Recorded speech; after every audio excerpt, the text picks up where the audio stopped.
Чистка во СДСМ веднаш по изборите, најави премиерот Зоран Заев на синотешната трибина од Скопски Карпош.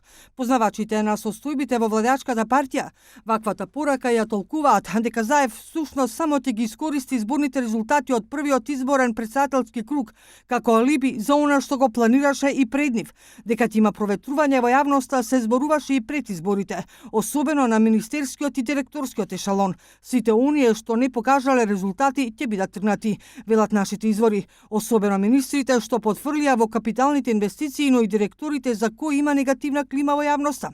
Еве сега ја добивме пораката од граѓаните, рече синоќа Заев. Неофицијално извори за 1 ТВ потврдуваа дека ќе се преиспитува и работата на директорите на коалицијскиот партнер ДУИ.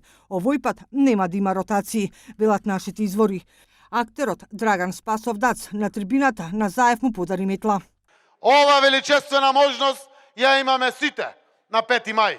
И нема повеќе што да се крие, што да се калкулира. 5 мај е денот за потврда на еднината со која што сите ќе бидеме горди граѓани на ова наша заедничка земја.